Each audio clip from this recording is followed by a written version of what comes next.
Welcome to Daily Current Affair. Today is 31st of December 2022. The question is, who has been honored with अटल सम्मान award? सो अटल सम्मान award किसको दिया गया है? उनका नाम है प्रभु चंद्र मिश्रा। तो प्रभु चंद्र मिश्रा को क्या मिला है? अटल सम्मान अवार्ड जो है मिला है। क्यों मिला है? क्योंकि उन्होंने बहुत ही ज़्यादा काम किया है साइंस की फील्ड में। ठीक है, साइंस में उन्होंने बहुत सारी रिसर्च की है, तो उसके लिए इनको अटल सम्मान अवार्ड मिला है। प्रभु चंद्र मिश्रा को अपने नाम याद रखना है। ठीक है, इन्होंने किस एरिया में रिसर्च की है? इन्होंने stem cell regenerative medicine infertility. ठीक है, इनफर्टिलिटी मतलब कि जो बांझपन होता है, इनफर्टिलिटी होती है, उसको दूर करने के लिए इन्होंने काफ़ी ज़्यादा जो है वो रिसर्च की है। When IVF also fails. ठीक है, तो ये इस तरह का इन्होंने काम किया है। तो प्रभु मिश्रा इज़ द प्रेसिडेंट। जो ये प्रभु मिश्रा है, ये आजकल क्या है, ये प्रेसिडेंट है international association of stem cell and regenerative medicine and as regenerative medicine scientist हैं ये। एंड ये बहुत ही ज़्यादा पूरे वर्ल्ड में घूमे हुए हैं। ठीक है, और इन्होंने क्या किया है, अपनी रिसर्च की है इस फील्ड में। बहुत ही ज़्यादा इन्होंने अच्छा काम किया है और अपनी रिसर्च भी पब्लिश किया। एक तरह का साइंटिस्ट की तरह इन्होंने इसमें काम किया है। तो इसके लिए इनको अटल सम्मान अवार्ड जो है मिला है प्रभु चंद्र मिश्रा को। बांग्लादेश की PM Sheikh Hasina inaugurate first ever metro services in. ठीक है, जो बांग्लादेश है, बांग्लादेश की पहली मेट्रो सर्विस जो है वो स्टार्ट हो गई है, जो कि किसने इनॉग्रेट की है? वहाँ की prime minister that is Sheikh Hasina जो ये है। ठीक है, इन्होंने इसको सबसे पहली मेट्रो सर्विस है कहाँ पे? That is Dhaka. ढाका क्या है? बांग्लादेश की कैपिटल है, वहाँ पे इन्होंने इसको इनॉग्रेट किया है और ये 12 किलोमीटर लंबी है। और financial and technical support obvious सी बात है किसने किया होगा? जापान ने इसके लिए फाइनेंशियल एंड टेक्निकल सपोर्ट जो है वो दिया है बांग्लादेश को। ठीक है, और ये जो मेट्रो रेल है वो दियाबाड़ी से अगरगांव, ठीक है, दियाबाड़ी से अगरगांव जो कि ढाका के अंदर है। ठीक है, वहाँ से वहाँ तक ये चलेगी। ठीक है, इसमें 10 पेयर्स हैं, मतलब कि 10 मेट्रोज़ हैं ये। ठीक है, और एक मेट्रो में 6 कोचेज़ हैं। ठीक है, इस रूट पे ये कंटिन्यूसली चलेगी और अबाउट 5 लाख पैसेंजर जो है डेली इसमें सफ़र करेंगे। और प्राइम मिनिस्टर शेख हसीना ने इसको फर्स्ट एवर, तो आपने याद रखना ये पहली है, बांग्लादेश की पहली metro rail service of Bangladesh. तो ये बांग्लादेश भी की ये पहली हाई स्पीड रेल सर्विसेज है जो कि 110 किलोमीटर पर आवर्स की स्पीड से मूव करेगी। Heeraben Modi who died eight 99 was that is mother of PM Narendra Modi. तो हमारे जो प्राइम मिनिस्टर है नरेंद्र मोदी जी, उनकी जो माता है हीराबेन मोदी, उनकी डेथ हो गई है। She was 99 years old. तो कहाँ पे हुई है? अहमदाबाद के हॉस्पिटल में एडमिट थी, तो वहाँ पे इनकी डेथ हुई है। She was 99 years old. जो हीराबेन है वो हीराबेन मोदी, ठीक है, उनके जो हस्बैंड हैं वो जो है मोद गांची कम्युनिटी से बिलोंग करते थे। ठीक है, और वो OBC कैटेगरी में आते हैं। इनके जो हस्बैंड है हीराबेन मोदी के, वो है दामोदर दास मूलचंद मोदी। ठीक है, मतलब कि जो नरेंद्र मोदी है उनके फादर का नाम है दामोदर दास मूलचंद मोदी, जो कि एक टी सेलर थे, और उनकी माता का नाम था हीराबेन मोदी। और उनके एक यंगर भाई भी है PM मोदी के, जो कि रायसेन विलेज में रहते हैं विद हीराबेन। वो अपनी माताजी के साथ रहते थे, उनको कॉमनली बोलते थे Heeraba. 2TR hyperloop and dash collaborated for developing hyperloop technology. So hyperloop technology बनाने के लिए 2TR हाइपरलूप जो कि एक नया स्टार्टअप है, प्लस कौन सी कंपनी है? That is Tata steel. इन दोनों ने मिलके क्या किया है? एक MOU साइन किया है। कहाँ पे? ये IIT मद्रास में मिले थे ये दोनों, Tata steel and 2TR hyperloop.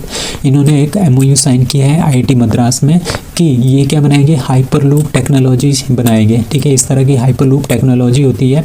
इस तरह का एक लंबा क्या होता है, एक पाइप जैसी होती है, उसके अंदर क्या होता है? वैक्यूम। इसमें वैक्यूम भी हो सकता है। ठीक है, और उसमें क्या होता है? इसमें हाई स्पीड, जो हमारे पास सामान होता है ना, उसको हाई स्पीड से हम एक जगह से दूसरे जगह तक ट्रांसपोर्ट कर सकते हैं। इसमें स्पीड बहुत ज़्यादा होती है। ठीक है, जिसकी वजह से क्या होगा? एक जगह से दूसरी जगह तक सामान पहुंचाने में ईजी रहता है और वेरी फास्ट होता है। ठीक है, जो ये हाइपरलूप टेक्नोलॉजी है, अल्ट्रा हाई स्पीड से इसमें ग्राउंड ट्रांसपोर्टेशन होता है, मतलब कि चीज़ों को बड़ी ही स्पीड के साथ एक जगह से दूसरी जगह तक पहुँचाया जा सकता है।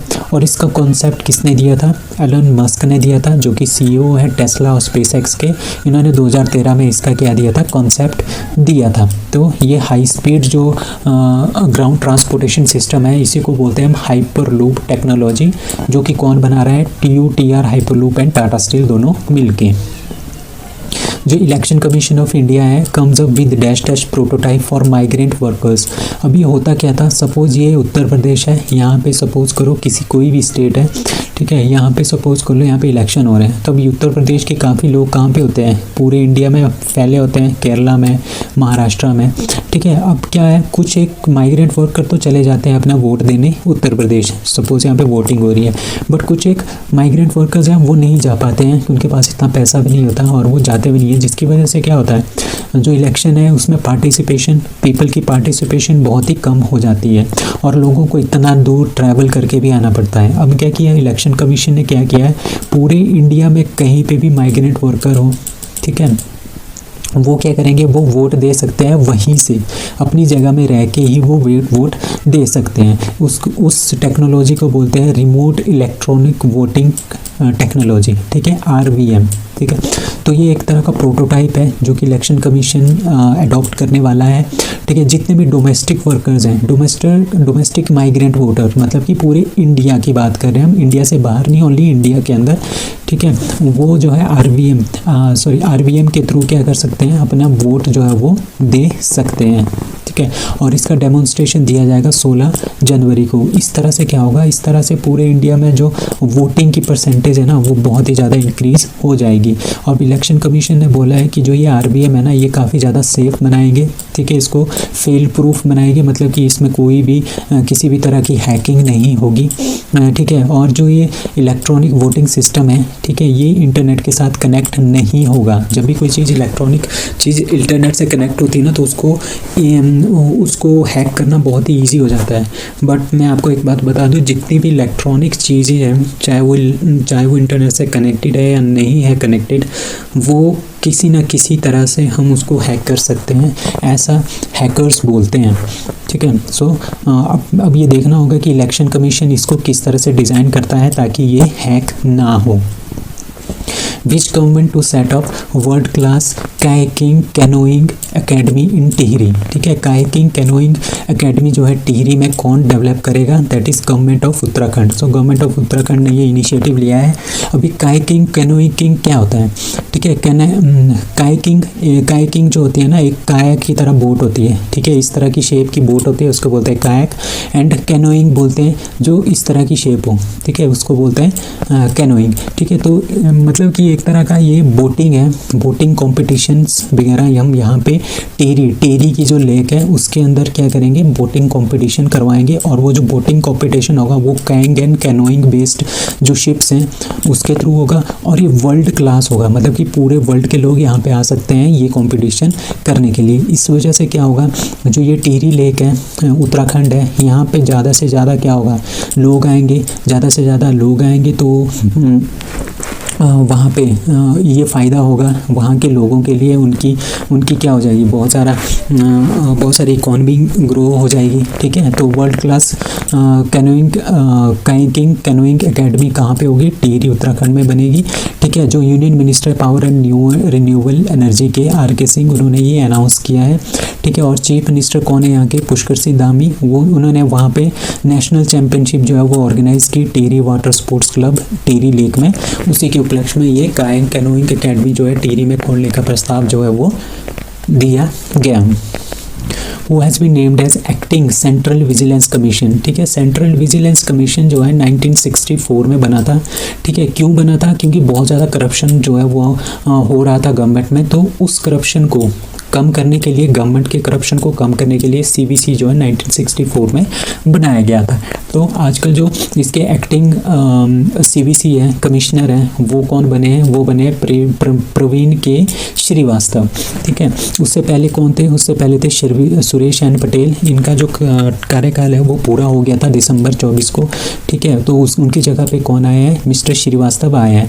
अब CVC के 2 चीफ होते हैं, एक मिस्टर श्रीवास्तव हैं, दूसरे अरविंद कुमार जी हैं। World cup winner and football legend, ठीक है, वर्ल्ड कप विनर भी थे, फुटबॉल लेजेंड है। पेले, पेले नाम है इनका, ही उनकी जो है डेथ हो गई है। He belongs to which country, आप सबको पता होगा, ही बिलोंग्स टू ब्राज़ील। तो ये ब्राज़ील के बहुत ही खतरनाक प्लेयर थे, बहुत ही ज़्यादा ग्रेटेस्ट फुटबॉलर में इनका नाम आता है, greatest footballer of all time. ठीक है, इनका जो ओरिजिनल नाम था वो था एडसन अरांटेस नासिमेंटो। ठीक है, इनको जो बोलते थे, इनको बोलते थे पेले। ठीक है, फेमसली इनका नाम था पेले। उनकी जो है डेथ हो गई है, ही वॉज 82 ईयर्स ओल्ड। ठीक है, one of the greatest footballer of all time इनको गिना जाता है। ठीक है, ब्राज़ील ने जो 5 वर्ल्ड कप जीते हैं, आजकल सबसे ज़्यादा जो वर्ल्ड कप जीते हैं वो 5 जीते हैं, किसने, ब्राज़ील ने। और उनमें से जो 3 वर्ल्ड कप जीते हैं ना, उसमें पेले भी थे। ठीक है, 1958 में इन्होंने जीता है, 1962 में और 1970, 3 टाइम जीता है। तो तीनों टाइम कौन थे, पेले भी इस टीम में का हिस्सा थे। और ये टॉप स्कोरर भी हैं आजकल, आज तक ये टॉप स्कोरर हैं ब्राज़ील के विद 77 गोल्स एंड 92 गेम्स, मतलब कि 92 गेम्स में इन्होंने 77 गोल्स किए हैं। और इनको क्या बोलते हैं, इनको द ब्लैक पर्ल का नाम भी दिया गया है। ठीक है, इनको बहुत सारे नाम दिए गए हैं, लाइक इंटरनेशनल ओलंपिक कमेटी ने इनको नाम दिया है एथलीट ऑफ द सेंचुरी। ठीक है, football player of the century ये दिया है किसने, सॉकर बॉडी जो है हमारे पास फीफा, उन्होंने इनको ये टाइटल दिया है। और ब्राज़ील की गवर्नमेंट इनको बोलते थे नेशनल ट्रेजर। ठीक है, तो आपने याद रखना है, ही वॉज पेले। और पेले कौन सी कंट्री से, ब्राज़ील से। और 3 वर्ल्ड कप विनर है, 1958, 1962 and 1970। So that's all for today, thank you.